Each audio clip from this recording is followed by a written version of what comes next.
आप सभी का आपके अपने channel geography with DC Jat पर स्वागत है। पेश है कक्षा 10 सामाजिक विज्ञान फर्स्ट रिवीजन पार्ट 3 अति लघुतरात्मक प्रश्नोत्तर। प्रश्न 1, राष्ट्रीय आय को परिभाषित कीजिए। उत्तर, किसी समय अवधि में एक अर्थव्यवस्था में उत्पादित वस्तुओं और सेवाओं में कुल प्रवाह का मौद्रिक मूल्य राष्ट्रीय आय कहलाता है। अर्थात किसी समय अवधि से मतलब एक वित्तीय वर्ष में एक अर्थव्यवस्था में उत्पादित वस्तुओं और सेवाओं में कुल प्रवाह का मौद्रिक मूल्य राष्ट्रीय आय कहलाता है।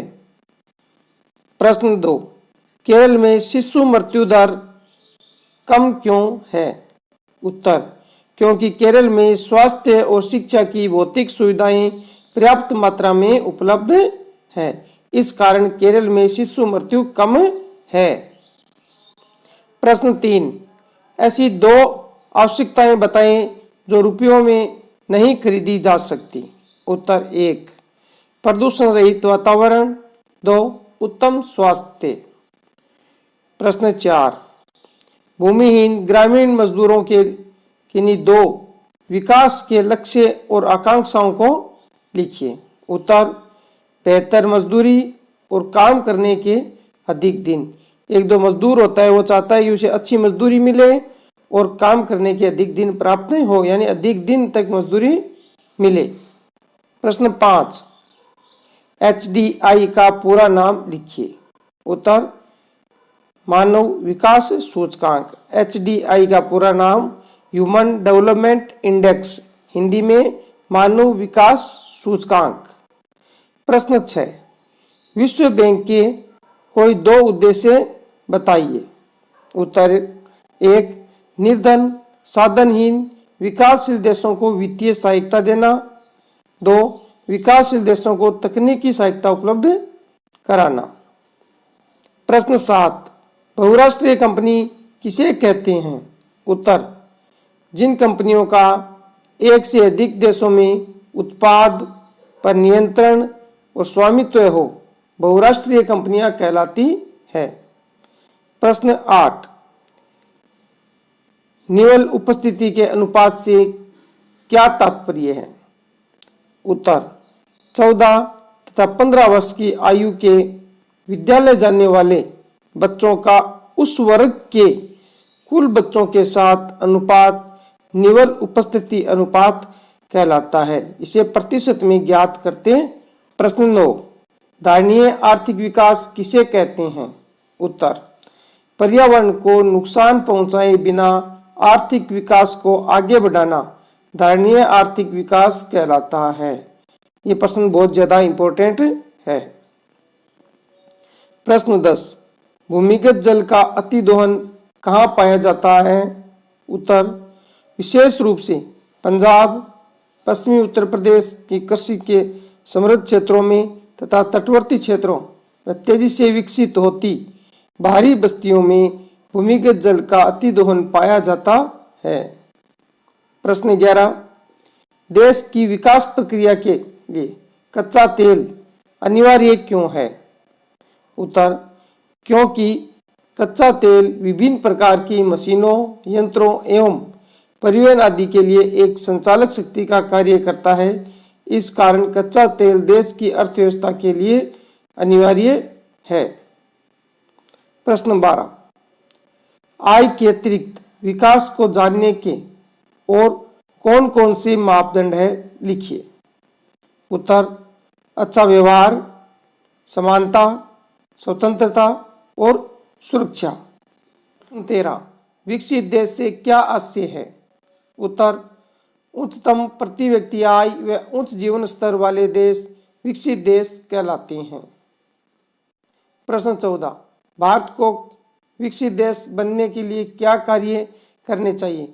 कोई दो कार्य लिखिए। उत्तर, लघु व कुटीर उद्योगों को बढ़ावा देना, 2, कृषि क्षेत्र के विकास पर बल देना।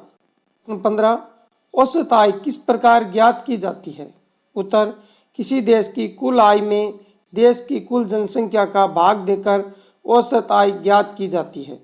औसत आय बराबर देश की कुल आय बट्टा कुल जनसंख्या, ये इसका सूत्र है। औसत आय को ही प्रति व्यक्ति आय कहते हैं। प्रश्न अगला सेट, प्रश्न 1, प्राथमिक क्षेत्र में शामिल की जाने वाली गतिविधियों के नाम लिखिए। उत्तर, कृषि, मत्स्य पालन, खनन, शिकार, अखेट आदि।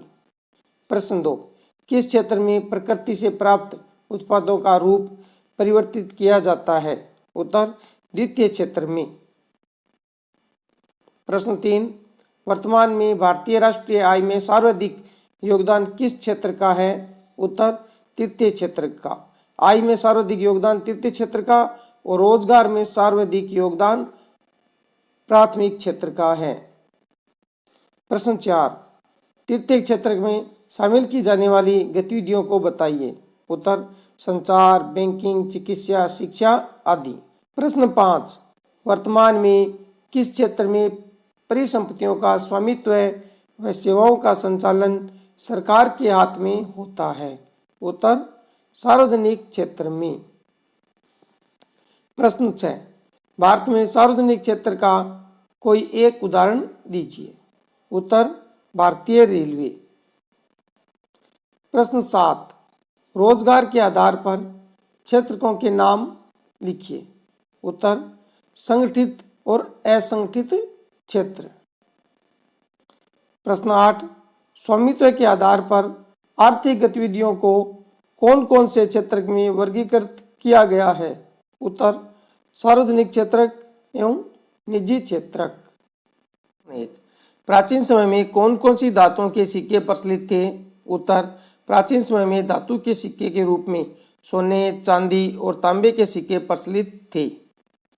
प्रश्न 2, मुद्रा के आधुनिक रूप में क्या शामिल है? उत्तर, मुद्रा के आधुनिक रूप में करेंसी, कागज के नोट व सिक्के शामिल हैं। प्रश्न 3, भारत में केंद्र सरकार की तरफ से करेंसी नोट कौन जारी करता है? उत्तर, भारतीय रिजर्व बैंक। प्रश्न 4, ग्रामीण क्षेत्रों में साग की मांग क्या होती है? उत्तर, कृषि कार्य हेतु। अर्थात ग्रामीण क्षेत्रों में साग की मांग किसके लिए होती है या क्या होती है? उत्तर, कृषि कार्य हेतु। ग्रामीण क्षेत्रों में साग की मांग कृषि कार्य हेतु होती है। प्रश्न 5, जमाकर्ता और कर्जदार के बीच मध्यस्थता का काम कौन करता है? उत्तर, बैंक।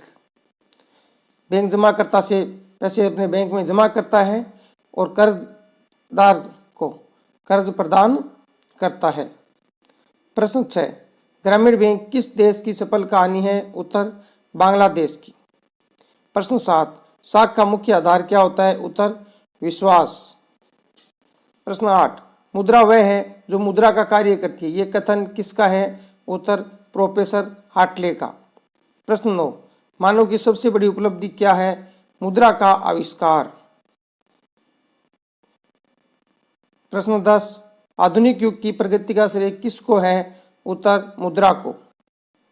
प्रश्न 1, संसाधनों को तत्वों या पदार्थों के निर्माण में सहायक कारकों के आधार पर कितने भागों में बांटा जा सकता है? उत्तर, प्राकृतिक संसाधन। 2, मानवीय संसाधन।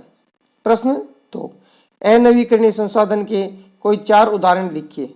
उत्तर, एक कोयला, खनिज तेल, यूरेनियम और प्राकृतिक गैस। ये सब ऊर्जा संसाधनों के उदाहरण भी है।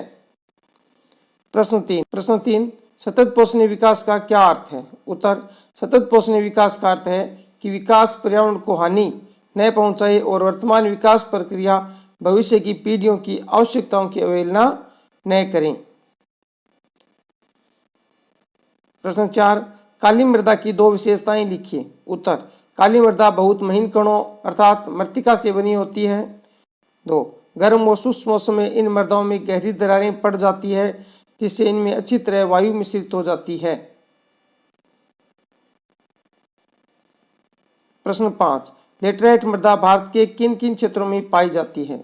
उत्तर, यह मृदा कर्नाटक, केरल, तमिलनाडु, आंध्र प्रदेश, उड़ीसा तथा पश्चिम बंगाल में पाई जाती है। प्रश्न 6, काजू की फसल उगाने के लिए सबसे अधिक उपयुक्त मृदा कौन सी है? उत्तर, लाल लेटराइट मृदा। प्रश्न 7, भू संकलन के लिए उत्तरदायी प्राकृतिक एवं मानव जनित कारक कौन से हैं? उत्तर प्राकृतिक कारक वर्षा, तब मानव जनित कारक वन उन्मूलन है।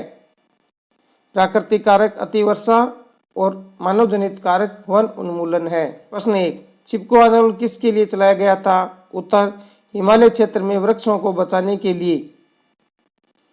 प्रश्न 2, प्रोजेक्ट टाइगर क्या है? उत्तर 1973 में बाघ संरक्षण के लिए शुरू की गई परियोजना। प्रश्न 3, किस नदी परियोजना से मध्य प्रदेश का 4 लाख हेक्टेयर वन जलमग्न हो जाएगा या हो गया? उत्तर नर्मदा नदी घाटी परियोजना। प्रश्न 4, गेंडे के संरक्षण के लिए कौन सा प्रसिद्ध राष्ट्रीय उद्यान है? उत्तर काजीरंगा राष्ट्रीय उद्यान असम में। प्रश्न 5, आरक्षित, रक्षित व अवर्गीकृत वन में कौन सा एक सर्वाधिक मूल्यवान वन माना जाता है? उत्तर आरक्षित वन सबसे मूल्यवान वन है। प्रश्न 6, किस राज्य में स्थायी वनों का सर्वाधिक क्षेत्र है? उत्तर मध्य प्रदेश। अगला सेट। प्रश्न 1, गुल अथवा कुल क्या है? उत्तर पश्चिमी हिमालय में पर्वतीय क्षेत्रों में वाहिकाओं को गुल अथवा कुल कहते हैं, यानी पश्चिमी हिमालय में नदी जल धाराओं को गुल या कुल कहते हैं। प्रश्न 2, भारत के ऐसे क्षेत्र का उदाहरण दें जहाँ पर्याप्त मात्रा में वर्षा होती है फिर भी जल की कमी है। उत्तर मेघालय की राजधानी शिलोंग। प्रश्न 3, खड़ीन और जोड़ क्या है? उत्तर शुष्क अशुष्क क्षेत्रों में वर्षा जल को एकत्रित करने के लिए बनाई गई संरचनाएं हैं। प्रश्न 4, जल दुर्लभता के 2 कारण लिखिए। उत्तर बढ़ती जनसंख्या की बढ़ती आवश्यकताएं और जल का असमान वितरण। प्रश्न 5, टिहरी परियोजना किस राज्य में किस नदी पर बनाई गई है? उत्तर उत्तराखंड में भागीरथी नदी पर।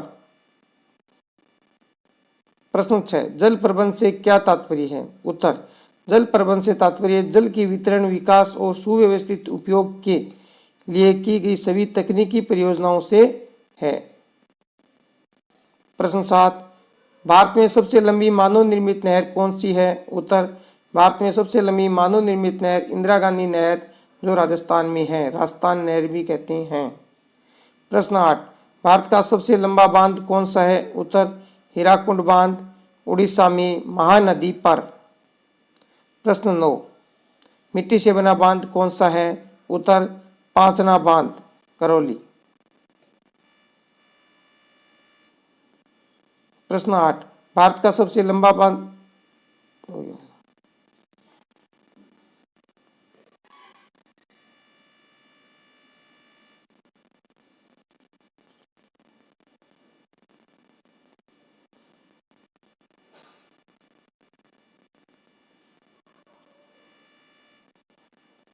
प्रश्न 10, पांचना बांध कौन सी 5 नदियों के संगम पर बना है? उत्तर बरखेड़ा, भद्रावती, माची, बेसावर तथा अट्टा नदियों के संगम पर करौली जिले के गुड़ल गांव में बना हुआ है। प्रश्न 11, राजस्थान में आदिवासी क्षेत्रों के विकास के लिए कौन सी बहुउद्देशीय परियोजना है? उत्तर माई बजा सागर परियोजना। प्रश्न 12, केंद्र सरकार द्वारा संचालित योजनाओं के नाम बताइए, यानी जल योजनाएं बतानी है। उत्तर केंद्र सरकार द्वारा संचालित योजनाओं में भाखड़ा नागल, रेंद परियोजना, दामोदर, हीराकुंड, कोसीता, टिहरी आदि परियोजनाएं हैं। प्रश्न 1, भारत की सबसे महत्वपूर्ण खाद्यान्न फसल है? उत्तर चावल। 2 नंबर पर है गेहूं। भारत की 2 पेय फसलों के नाम बताइए। यहाँ आएगा पेय फसलों के नाम बताइए। उत्तर चाय और कॉफी। प्रश्न 3, किन्हीं 2 बायोडीजल फसलों के नाम बताइए। उत्तर जट्रोफा और जोजोबा, इसे होहोबा भी कहते हैं।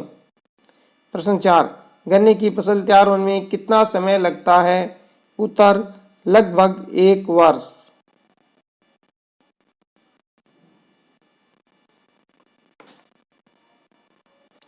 प्रश्न 5, भारत में पैदा की जाने वाली शुष्क प्रदेशों की फसलों का नाम बताइए या शुष्क फसलों के नाम। उत्तर ज्वार, बाजरा, रागी आदि।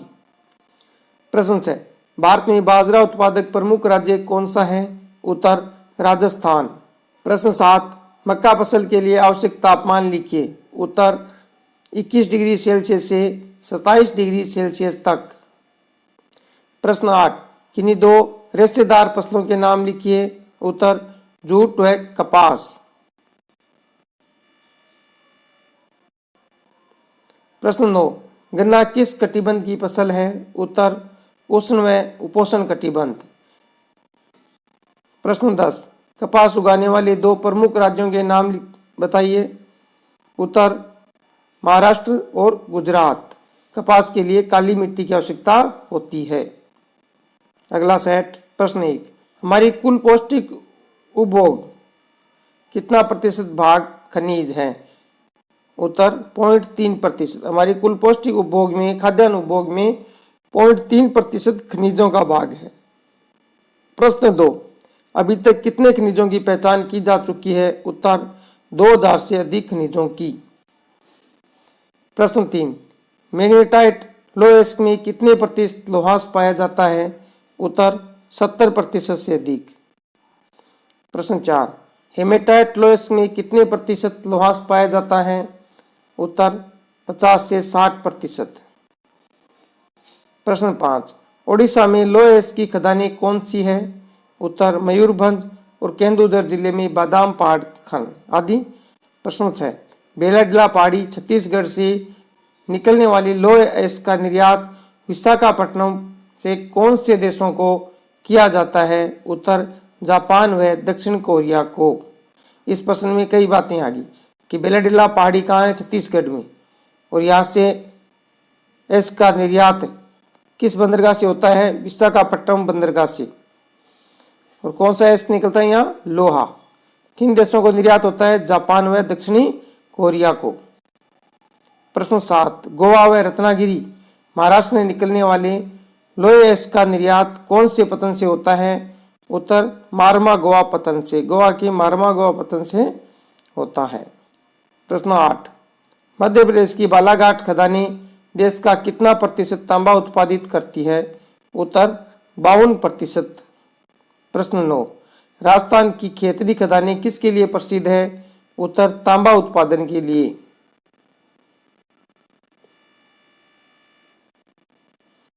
प्रश्न 10, उस खनिज का नाम बताइए जिससे एल्यूमीनियम प्राप्त किया जाता है? उत्तर बॉक्साइट।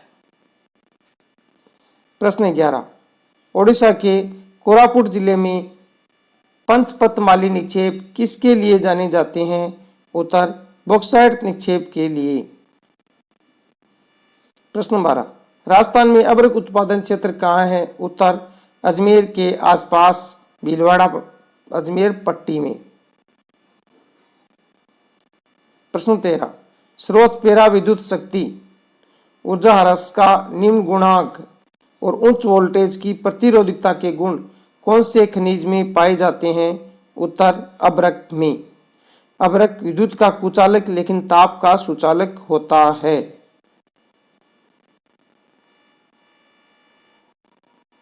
प्रश्न 14, घातवर्धनीय, तन्य और ताप सुचालन के गुण कौन सी धातु में पाए जाते हैं? उत्तर तांबे में।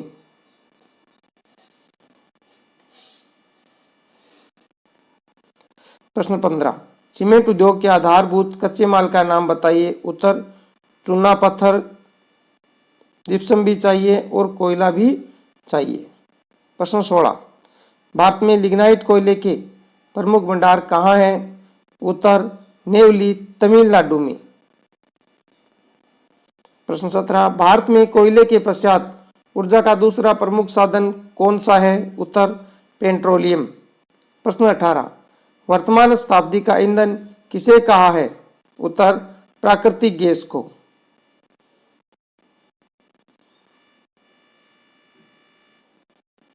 प्रश्न 19, संश्लेषित वस्त्र, उर्वरक तथा रासायनिक उद्योगों में एक नोडीय बिंदु का कार्य कौन करता है? उत्तर तेल शोधनशालाएं।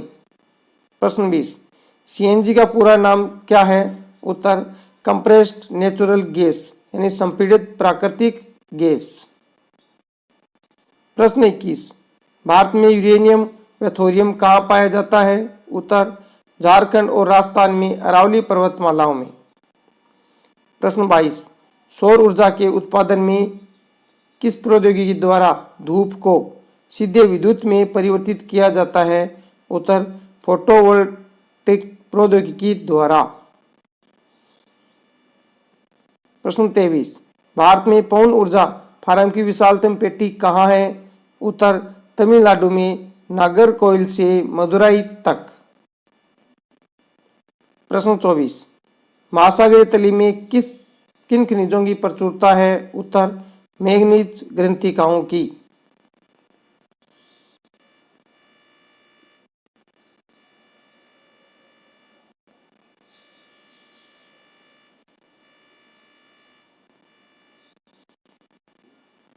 आगे इतिहास पहला सेट पार्ट 1 से। प्रश्न 1, वियना सम्मेलन की अध्यक्षता किसने की थी? उत्तर ऑस्ट्रिया के चांसलर ड्यूक मेटरनिक ने की थी। प्रश्न 2, जब फ्रांस छींकता है तो बाकी यूरोप को जुकाम हो जाता है, ये किसने कहा? उत्तर मेटरनिक ने। प्रश्न 3, कार्बोनरी क्या थी? उत्तर कार्बोनरी इटली के क्रांतिकारियों का एक गुप्त संगठन था। प्रश्न 4, किस संधि ने यूनान को एक स्वतंत्र राष्ट्र की मान्यता प्रदान की? उत्तर 1832 की कुस्तुतूनिया की संधि ने। प्रश्न 5, किसके नेतृत्व में तथा कब नए जर्मन साम्राज्य की घोषणा हुई? उत्तर विलियम प्रथम के नेतृत्व में 18 जनवरी 1871 में। प्रश्न 6, जर्मनी के एकीकरण का श्रेय किसे दिया जाता है? उत्तर ओटो वान बिस्मार्क को। प्रश्न 7, जूसेफ मेस्नी का जन्म कब व कहाँ हुआ? उत्तर जूसेफ मेस्नी का जन्म 1807 में जेनोवा में हुआ। प्रश्न 8, जूसेफ मेस्नी द्वारा स्थापित 2 भूमिगत संगठनों के नाम लिखिए। उत्तर यंग इटली व यंग यूरोप। प्रश्न 9, मेटरनिक ने किसे सामाजिक व्यवस्था का सबसे खतरनाक दुश्मन बताया? उत्तर जूसेफ मेस्नी को। 10, जर्मनी के एकीकरण का कर्णधार कौन था? उत्तर ओटो वान बिस्मार्क। आगे पार्ट 2 इतिहास का। महात्मा गांधी ने नस्ल भेद के विरोध में कहाँ सत्याग्रह किया? उत्तर दक्षिण अफ्रीका में। प्रश्न 2, गुजरात में खेड़ा सत्याग्रह किसके लिए किया गया? उत्तर फसल खराब होने पर लगान में कमी कराने हेतु। प्रश्न 3, सूती कपड़ा कारखानों के मजदूरों के लिए कहाँ आंदोलन हुआ था? उत्तर 1918 अहमदाबाद में। प्रश्न 4, जलियांवाला बाग हत्याकांड कब हुआ? उत्तर 13 अप्रैल 1919 को अमृतसर पंजाब में। प्रश्न 5, ऐसा विरोध प्रदर्शन जिसमें ऑफिस या दुकान का रास्ता रोकते हैं क्या कहा जाता है? उत्तर पिकेटिंग। ये महत्वपूर्ण प्रश्न है पिकेटिंग वाला। ऐसे भी आ सकता है पिकेटिंग किसे कहते हैं? ऐसा विरोध प्रदर्शन जिसमें ऑफिस या दुकान का रास्ता रोकते हैं पिकेटिंग कहा जाता है।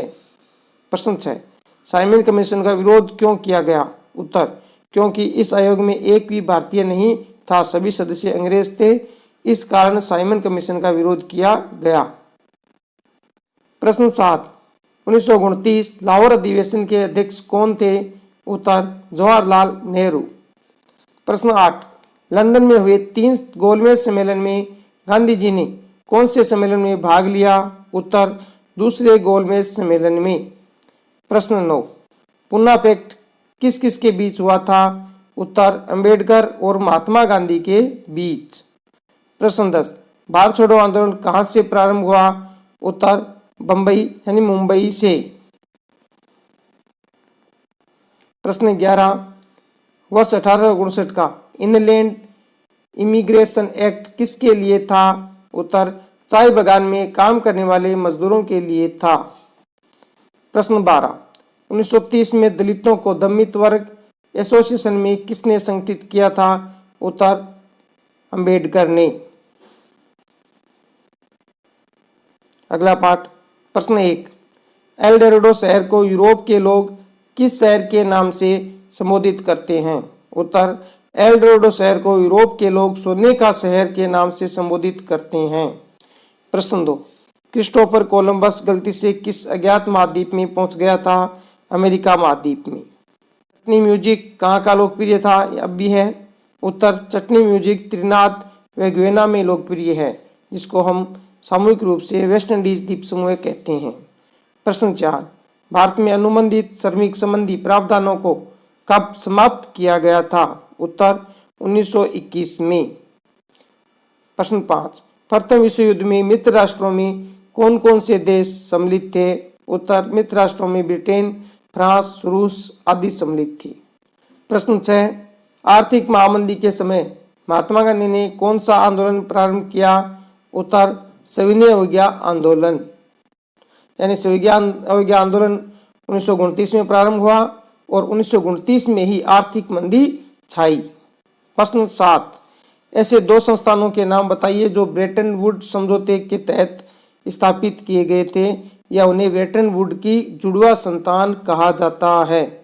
उत्तर अंतर्राष्ट्रीय मुद्रा कोष और विश्व बैंक को ब्रेटन वुड सम्मेलन की जुड़वा संतान कहते हैं। प्रश्न 8, हेनरी फोर्ड कौन था? उत्तर हेनरी फोर्ड विश्व प्रसिद्ध फोर्ड कार का निर्माता था। बैंक और अंतर्राष्ट्रीय मुद्रा कोष ने औपचारिक रूप से कार्य करना कब शुरू किया? उत्तर 1947 से। प्रश्न 10, प्रथम विश्व युद्ध में केंद्रीय शक्तियों में कौन कौन से देश सम्मिलित थे? उत्तर जर्मनी, ऑस्ट्रिया, हंगरी, ओटोमन तुर्की व बुल्गारिया आदि। 11, भारत से गए अनुबंधित श्रमिकों के एक वंशज का नाम बताइए। उत्तर साहित्यकार वीएस नायपाल, नोबेल पुरस्कार विजेता। प्रश्न 12, वीटो अधिकार का आशय बताइए। उत्तर वीटो अधिकार प्राप्त देश वीटो अधिकार के सहारे किसी भी प्रस्ताव को असहमति व्यक्त करते हुए निरस्त करवा सकते हैं। इसका प्रयोग संयुक्त राष्ट्र संघ राजनीति विज्ञान के पहला पाठ में आगे। प्रश्न 1, 1950 और 60 के दशकों में के बीच ब्रुसेल्स में दो समुदायों के बीच प्रखर समस्या क्या थी? उत्तर भाषाई विविधता। प्रश्न 2, उस देश का नाम लिखिए जहां 1956 के बाद जातीय संघर्ष ने हिंसा और विद्रोह का रूप ले लिया। उत्तर श्रीलंका। प्रश्न 3, सत्ता की साझेदारी से आप क्या समझते हैं? उत्तर एक ऐसी व्यवस्था जिसमें समाज के सभी महत्वपूर्ण वर्गों को देश के शासन संचालन में स्थायी साझेदारी प्राप्त हो। प्रश्न 4, गृह युद्ध किसे कहते हैं? उत्तर किसी देश में सरकार विरोधी समूह की हिंसक लड़ाई ऐसा रूप ले ले कि युद्ध सा लगने लगे, इसे गृह युद्ध कहते हैं। प्रश्न 5, लोकतंत्र में सत्ता की साझेदारी क्यों आवश्यक है? उत्तर सत्ता की साझेदारी से विभिन्न सामाजिक समूहों के मध्य टकराव की संभावना कम रहती है तथा सभी समूह शासन व्यवस्था से जुड़े रहते हैं। प्रश्न 6, बेल्जियम में फ्रेंच और डच बोलने वाले लोगों में तनाव कब होने लगा? उत्तर 1950 और 60 के दशक में।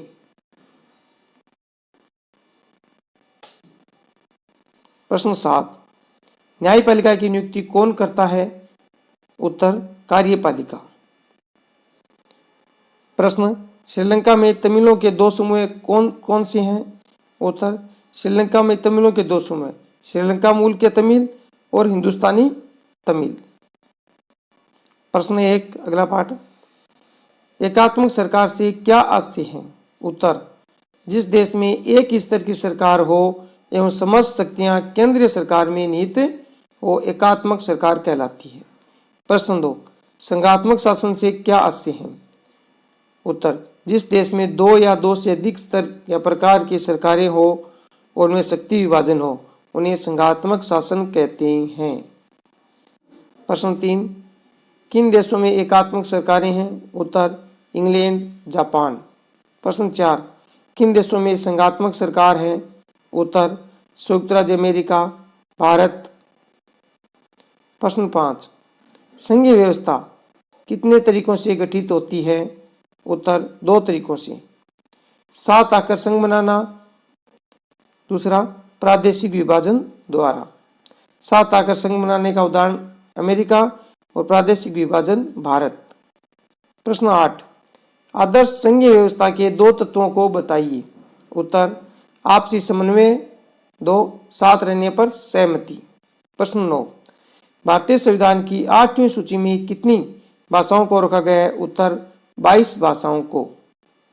प्रश्न 10, भारत में राज्य पुनर्गठन आयोग की रिपोर्ट को कब लागू किया गया? उत्तर 1 नवंबर 1956 को। प्रश्न 11, भारतीय संविधान में विषयों का विभाजन कितनी सूचियों में किया गया है? उत्तर 3 सूचियों में, संघ सूची, राज्य सूची और समवर्ती सूची। प्रश्न 12, संघ, राज्य व समवर्ती सूचियों में कितने कितने विषयों को शामिल किया गया? उत्तर 97 विषय संघ सूची, 66 विषय राज्य सूची और 47 विषय समवर्ती सूची में शामिल है। पंचायती राज व्यवस्था के 3 स्तर कौन कौन से हैं? उत्तर 1 ग्राम पंचायत, 2 पंचायत समिति, 3 जिला परिषद। प्रश्न 16, ग्राम पंचायत के मुखिया का पद नाम कौन सा है? उत्तर सरपंच। प्रश्न 17, गठबंधन सरकार किसे कहते हैं? उत्तर जब एक से अधिक राजनीतिक दल मिलकर सरकार का गठन करते हैं तो उसे गठबंधन सरकार कहते हैं। प्रश्न 18, भारत में गांवों के स्तर पर स्थानीय शासन व्यवस्था को किस नाम से जाना जाता है? उत्तर पंचायती राज के नाम से। प्रश्न 19, भारतीय संघ में वर्तमान में कितने राज्य व केंद्र शासित प्रदेश हैं? उत्तर 28 राज्य व 8 केंद्र शासित प्रदेश। प्रश्न 20, भारत में पंचायती राज अधिनियम कब लागू किया? उत्तर 73वें संविधान संशोधन द्वारा 1992 में। प्रश्न 21, 73वें संविधान संशोधन की 2 विशेषताएं लिखिए। उत्तर 1 नियमित चुनाव 5 वर्ष बाद, 2 संवैधानिक प्रावधान, 3 आरक्षण की व्यवस्था। प्रश्न 22, भारत में अवशिष्ट शक्तियों पर कानून बनाने का अधिकार किसको है? उत्तर संघ सरकार अर्थात केंद्र सरकार को। अगला पाठ, प्रश्न 1, अमेरिका में नागरिक अधिकार आंदोलन 1954 से 1968 किसके नेतृत्व में लड़ा गया? उत्तर मार्टिन लूथर किंग जूनियर के नेतृत्व में।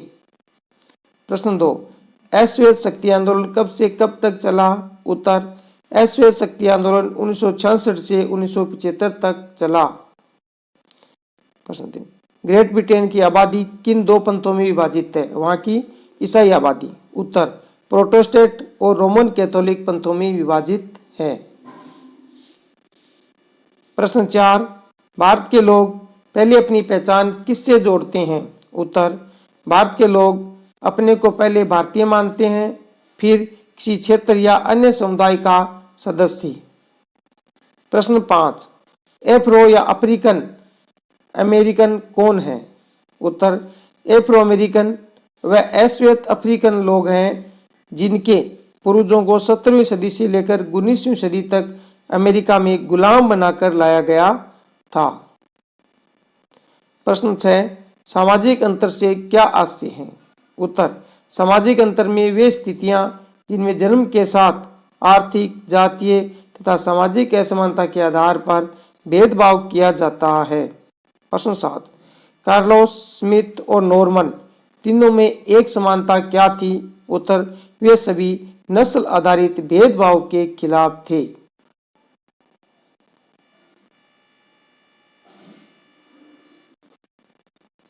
प्रश्न 9, उत्तरी आयरलैंड के प्रमुख जातीय समूह के नाम बताइए। उत्तर उत्तरी आयरलैंड के प्रमुख जातीय समूह 2 हैं, एक रोमन कैथोलिक 44% और प्रोटेस्टेंट ईसाई 53%।